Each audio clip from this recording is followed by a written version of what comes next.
भद्रावती ग्रामीण रुग्णालयामध्ये आलो आहोत आणि आमचं काल आम्ही जे अज्ञान व्यक्ती तिथेच इथे ट्रीटमेंटसाठी ठेवले होते, तर ते बघू शकता तुम्ही, त्यांनी असे बाहेर निघले आहे.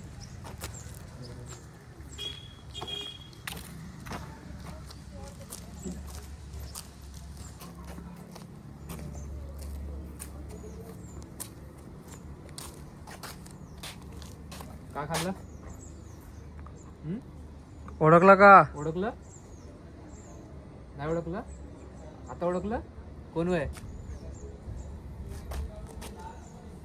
हे का खाल्लं तुम्ही? का वे हे का केलं? हे पॅन्ट पूर्ण ओला. कशात? का खाल्लं का? केलं त्यांनी?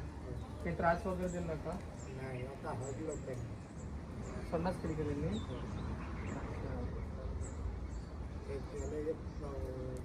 पॅन्ट आहे तिथं. हां एक पॅन्ट टाकले होते. हां हां हां हां अंडरवेअर. ते तर काढून चालला. अंडर लावून आहे. नाही नाही, ते निळा पॅन्ट. हां असं वालं पॅन्ट. हां हां, निळा कलरचा पॅन्ट. म्हणजे संडास करायला म्हणजे करता येत नाही का त्याला? त्रास वगैरे काही त्रास वगैरे दिला का? जाते इथे झालं. इथे जाते, इथे बघ. जाते अंदर फिरून येते. हां हां, इथंच थांबून राहतो मी, आम्ही येतो विचारू. 5 वाजून 15 मिनटं झालेले आहेत, तरी आज आता आपण ग्रामीण रुग्णालय भद्रावती इथे आहे.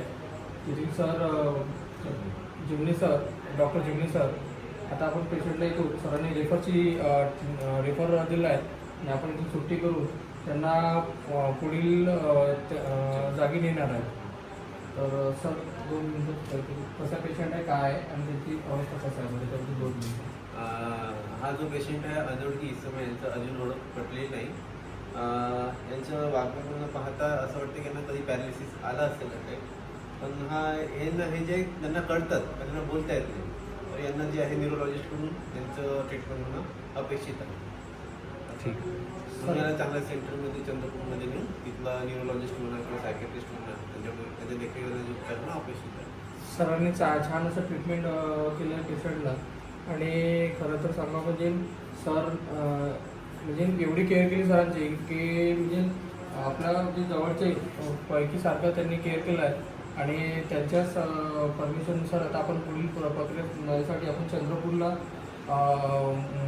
म्हणून उपचारासाठी घेऊन चाललो आहे. धन्यवाद.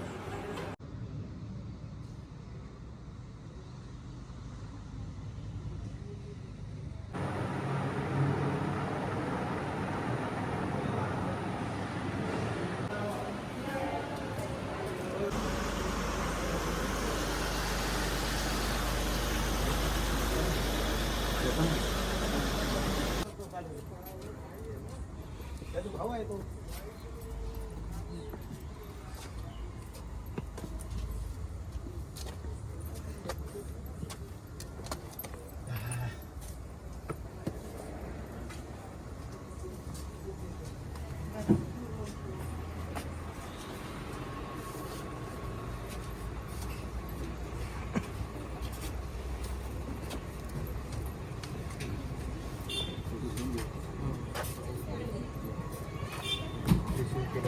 या चल चल चल चला. चला घरी बसा. आमची शेती भीती विकली, त्याचं निघून गेला. तू तिकडंच काम करून तिकडंच राह. आई म्हणून कॉलिंग, त्यावेळी तो आला होता. ते मोर्चा जिनिंगजवळ सापडले होते आणि त्यांची बिकट परिस्थिती अशी होते, त्यांना आपण आंघोळ वगैरे सर्व करून पोलीस स्टेशन भद्रावती इथे आपण दाखल केलं होतं. आणि तिथनं फोटो वगैरे व्हायला झाल्यानंतर भद्रावती पोलीस यांच्या सहाय्याने तुमचा पत्ता मिळाला आणि यांचं नाव जे मारुती झाडे हे बुगुजचे सुभाषनगर मधले. आणि त्यांचे भाऊ काय नाव सर? नेमानंद झाडेजी. त्यांना आपण सुखरूपपणे त्याच्या घरपर्यंत पोहोचवलेलं आहे. तरी सर्वांनी याची नोंद घ्यावी आणि ग्रामीण रुग्णालयामधले जे रेफरशिप होती चंद्रपूरची ते यांच्या स्वाधीन करत आहेत. तसेच यांना आपण पुढील त्रास होता तर पुढील याच्यासाठी आपण आपल्याकडून मदत करू. आणि जमलंच तर त्यांना भद्रावती वरोरा अथवा शुभम पजारी यांच्याकडे आपण दाखल करू. आता जी वेळ आहे रात्रीचे 10 वाजले, आम्ही त्यांना यांचं स्वाधीन करायचं. अशा प्रकारे आम्ही सदर व्यक्तीला त्यांच्या घरी पोचवलं आणि त्यांच्या फॅमिलीला कळवलं. तसंच भद्रावती पोलीस स्टेशनचे पोलीस कर्मचाऱ्यांनी आम्हाला खूप असं सहकार्य केलं. त्यांच्यामार्फत आम्ही त्यांना पोचवलं आणि इथं आम्ही आता इथे आलो भद्रावती पोलीस स्टेशनला. धन्यवाद.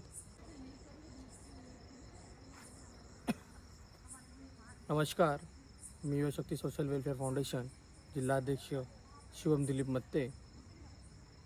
आज दिनांक 3 मार्च एप्रिल वाटते.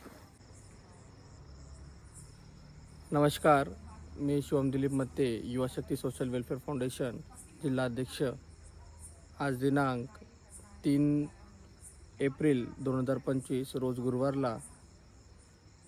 गुरुवार काल आपण एक अज्ञात व्यक्ती मुरसा येथून त्यांना आपण रेस्क्यू केलं होतं आणि आज त्यांना म्हणजे कालपासून आपण त्यांना एक मदतीचा हात म्हणून काल ग्रामीण रुग्णालय भद्रावती इथे ॲडमिट केलं होतं. आज सोशल मीडियाद्वारा आपण त्यांची एक व्हायरल पोस्ट केली होती. त्यामध्ये युवाशक्तीचे अखिलजी रोडे जे युवाशक्ती फाउंडेशनचे सदस्यगण आहेत, त्यांच्या मदतीने त्यांची आज ओळख मिळाली आणि अज्ञात व्यक्तीचं नाव हे मारुती झाडे, राहणार घुगुस, सुभाषनगर येथील ते आहे. त्यांचे लहान बंधू तिथं राहतात आणि लहान बंधूकडे त्यांनी राहत होते. ते मागील 15 ते 16 महिन्यापासून घरून बेपत्ता होते आणि आज संध्याकाळी ठीक 10 वाजता रात्री त्यांना घरी पोचवलं होतं. आता जस्ट वेळ झाली 11 वाजले रात्रीचे आणि आपण आत्ता पोलीस स्टेशन भद्रावती इथे आहेत. तरी कालपासून केलेल्या आपण एक मदतीचा हात म्हणून रेस्क्यूला आज कुठंतरी एक समाप्त म्हणून झालेला आहे आणि अज्ञात व्यक्ती त्यांच्या घरापर्यंत आपण त्यांना सोडून आलेलो आहेत आणि त्या कालपासून केलेल्या रेस्क्यूसाठी मी युवाशक्ती फाउंडेशनचे तर मनापासून हार्दिक अभिनंदन करते आणि धन्यवाद पण करते की त्यांच्या एका मदतीच्या हातमुळे अज्ञात व्यक्ती तो घरपर्यंत आज जाऊ शकला आणि घरच्यांना पण तो आज भेटू शकला. मी मान्य श्री हंसाजी अहिर, माजी खासदार, तसेच भद्रावती आमदार करंजी देवतडे आणि राहुलजी बनकर, तसेच भद्रावती पोलीस ठाणेदार श्रीमती लता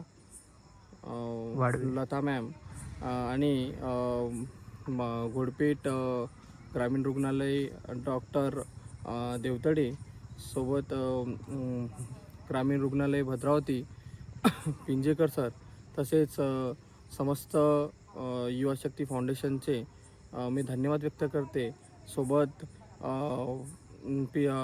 पिंजेकर सर आणि मी रत्नाकरजी ठोंबरे यांचे मनस्व धन्यवाद व्यक्त करते की त्यांच्या पेपरद्वारे केलेल्या न्यूजमुळे आज त्यांची ओळख निर्माण झाली आहे.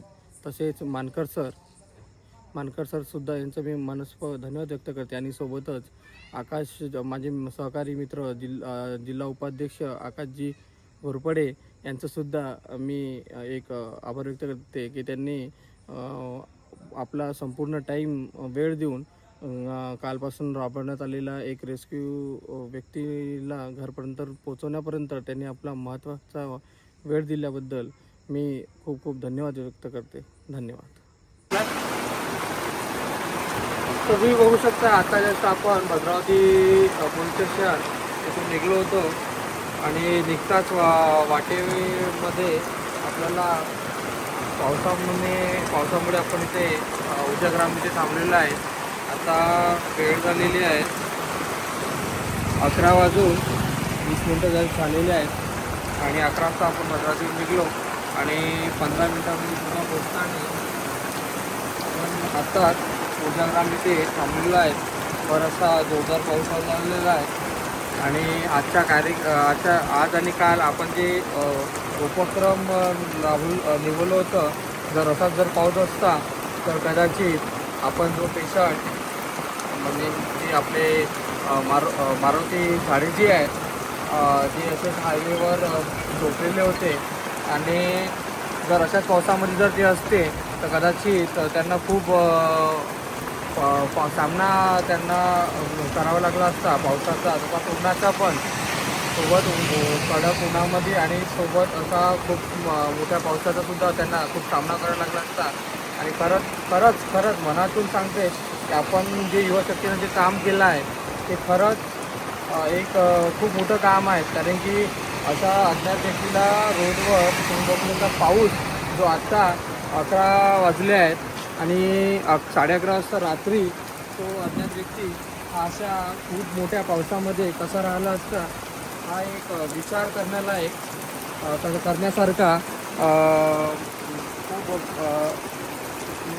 विचार करू शकत नाही की आपण म्हणजे असं वगैरे जर झालं असतं तर खूप चांगला वेळ होता की आपण त्यांना काल रेस्क्यू केलं. कालपासनं आणि आजपर्यंत आपण त्यांच्या घरच्यांचा पत्ता काढू शकलो आणि आज रात्री बरोबर 10 वाजता त्यांना घरी सोडलं आणि पावसाने आपला एक असा एक रंग धारण केला आणि एवढा म्हणजे खूप चांगला जोरदार पाऊस झाला. अशा जर पावसामध्ये त्यांनी जर सापडले असते तर खरंच त्यांचा जीव हा खूप गुंतला असता, म्हणजे खूप त्यांचे हाल झाले असते. आणि खरंच युवाशक्ती फाउंडेशन खूप छान काम केलं आणि आपण असंच पुढं काम करत राहू. धन्यवाद.